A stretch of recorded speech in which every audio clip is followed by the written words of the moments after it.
It could be argued that the satellites of the solar system are more exciting than the planets around which they orbit. As of June 2024, 293 satellites have been discovered, most of which are small, like the Martian satellites Phobos and Deimos. However, some satellites are large enough to have complex features, such as the hidden ocean beneath Enceladus' icy crust, Titan's dense atmosphere, or Io's volcanic landscape. Most of these amazing satellites either formed along with their parent planets early in the formation of the solar system or came into existence through giant collisions, such as the Moon we see in the night sky. But there is one large satellite whose origin is still a mystery, perhaps the strangest of all. It's Neptune's largest satellite, Triton. It's a world that wasn't formed with Neptune or created from its matter, but was captured in a reverse orbit, destroying almost the entire Neptune system as if in revenge. And like any revenge story, this one has an unexpected twist at the end. Where did Triton come from? Can it even be considered a satellite? And what does the future hold for it? Triton was discovered by amateur astronomy enthusiast William Lascelles, who spotted the satellite just 17 days after the discovery of Neptune itself in 1846. As you can see in this image taken by the James Webb Telescope, Triton is a really big world. In fact, it's the 7th largest satellite in the solar system, and it's more than 200 times larger than all of Neptune's other satellites taken together. However, even though it can be observed from Earth through a telescope, details of Triton's surface are not visible.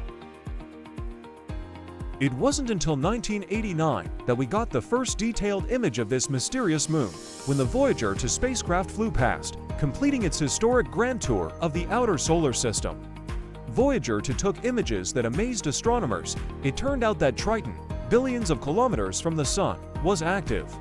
On the surface of the satellite were seen geysers, spewing icy jets, which may indicate the presence of a subsurface ocean.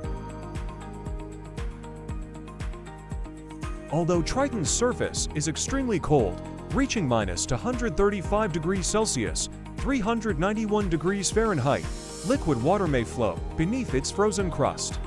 This raises an important question that is also related to Europa, a satellite of Jupiter, and Enceladus, a satellite of Saturn. If an ocean does exist, could life have originated there? When Voyager 2 flew past Triton, it was only able to map about 40% of its surface. But the amazing features of this satellite don't stop there. If you zoom in on the Neptune system, it's clear that Triton orbits in the opposite direction. Unlike the other major satellites of the solar system, which rotate in the same direction as their planets, Triton orbits opposite to Neptune's rotation in an inclined orbit of 157 degrees relative to Neptune's equator.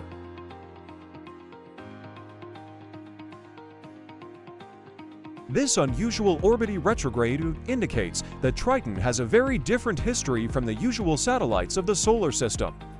Astronomers believe that Triton was captured by Neptune from another region of space, probably the Kuiper Belt. According to one theory, Triton was once part of a double system of bodies like Pluto and its companion Charon, but was then captured by Neptune's powerful gravity and remained in its orbit. As a result of this giant cosmic pinball game, Triton became the only major satellite that spins clockwise. If true, Triton was once the true king of the Kuiper Belt. However, its arrival in the Neptune system caused havoc. It displaced many of its old satellites. At the moment, Neptune has only 16 known satellites, while Jupiter has 95. And if you look at Triton's surface, you can see its similarities to Pluto. Both worlds have young surfaces and rare impact marks, indicating that they are geologically active. Both Triton and Pluto have thin atmospheres of nitrogen and are covered in methane ice, which eventually turns into substances called tholins.